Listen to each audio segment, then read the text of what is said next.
Today we're going to talk about 6 radon myths.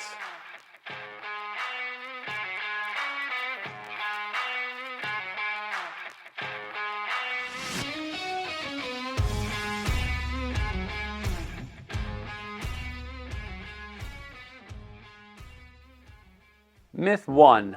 I don't need to worry about radon because I don't have a basement. No matter what house you have, whether it's on piers or on a slab, or has a foundation or a crawl space, they all are resting on top of the earth, and this is where the radon gas comes from, and every house can have radon gas. Testing for it is the only way to understand whether your home has it building up in it or not. Myth number 2, my basement has a walkout and it has windows.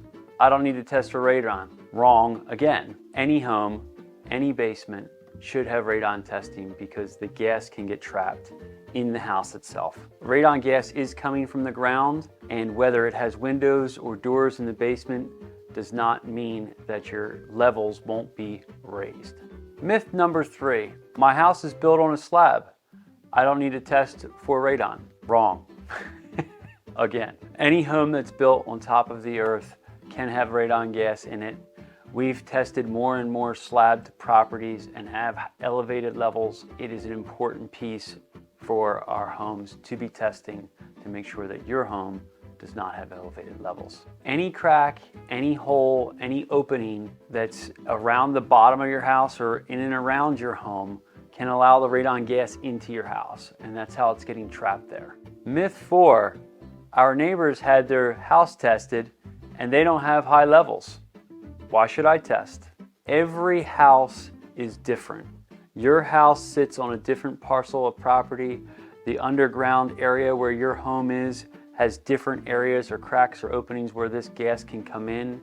You could have a townhouse right next to another townhouse connected with high levels and acceptable levels right next to one another. So it's important to make sure that you are testing for radon. Myth 5.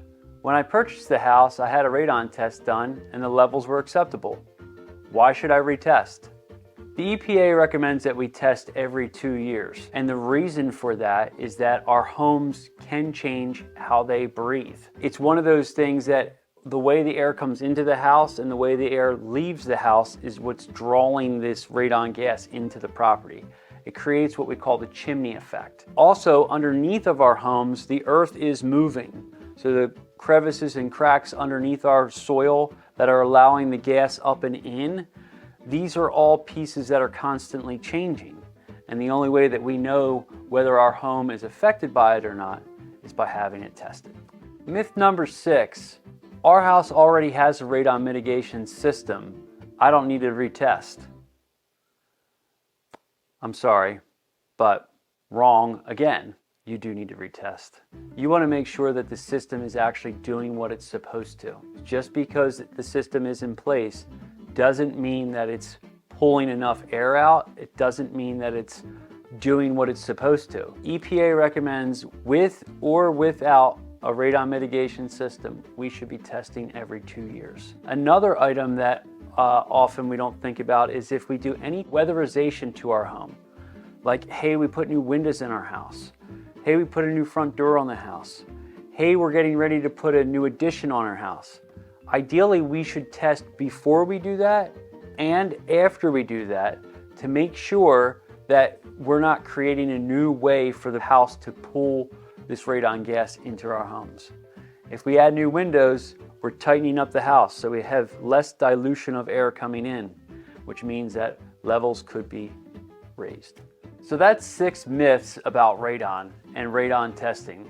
At the end of the day, we live 75% of our lives in our homes. Indoor air quality is absolutely essential for our family to make sure we're staying as healthy as we can. Testing for radon on a regular basis is a fantastic idea to keep everyone safe and healthy while they're in our homes. Thanks for watching. As always, like and subscribe and turn on notifications to get our latest videos. We're here to help you understand your homes, how to maintain them, and how to protect them. Have a great day, everyone.